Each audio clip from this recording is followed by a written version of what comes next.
A warm welcome to this week's Midweek Musing, where I would like to offer a few thoughts about music, and in particular sacred choral music.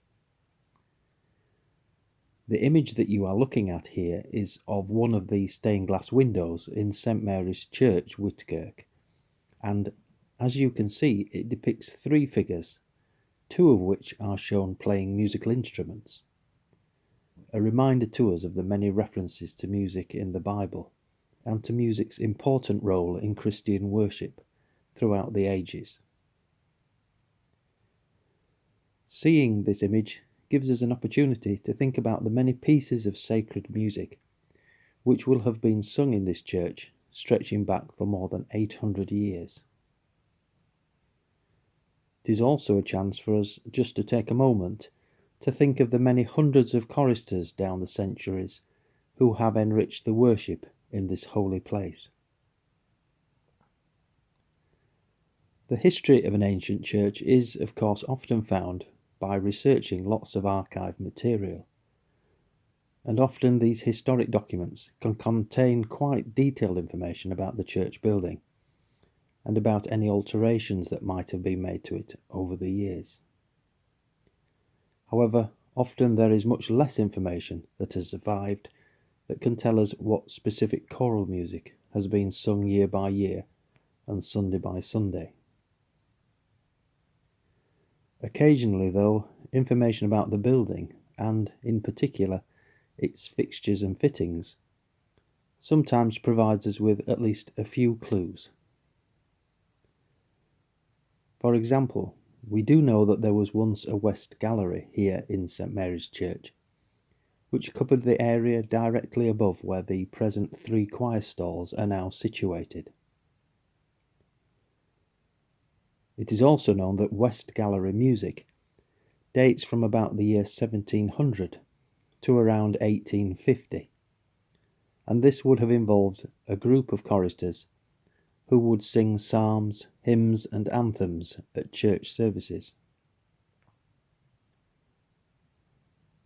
The first West Gallery groups often sang unaccompanied, but later some were augmented by instruments such as the violin, flute, clarinet and cello, which in a way links rather nicely with the image in this stained glass window of musical instruments being played.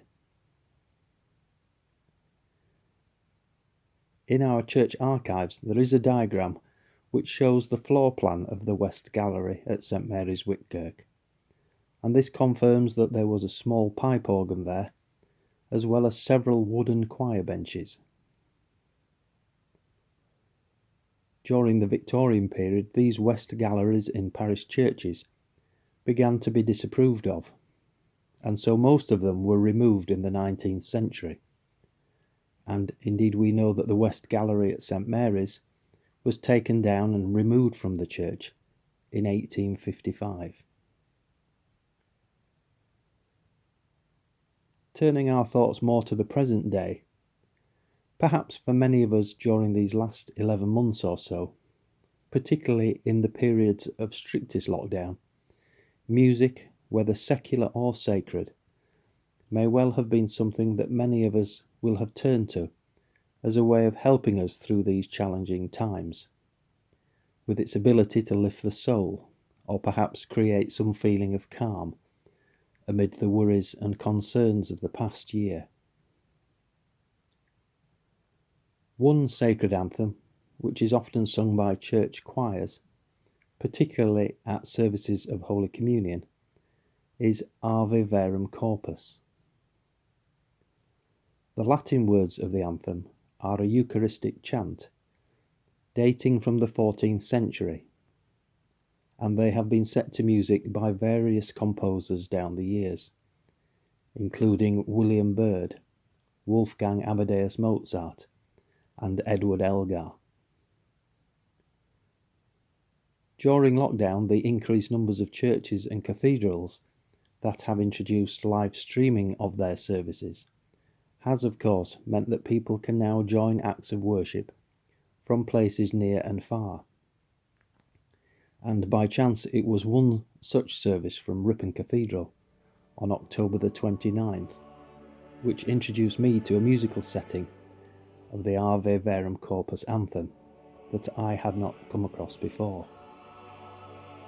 It was a setting composed by Colin Morby, who from 1961 to 1976 was organist and master of music at Westminster Cathedral.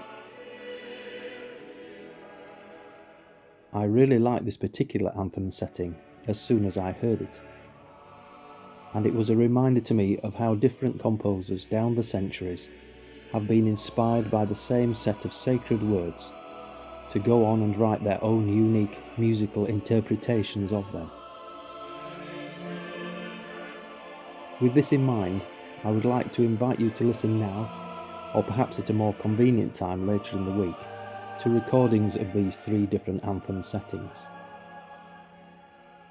The setting by Mozart was written in 1791. The setting by Elgar was published in 1902. And the one by Colin Morby was published in 1978.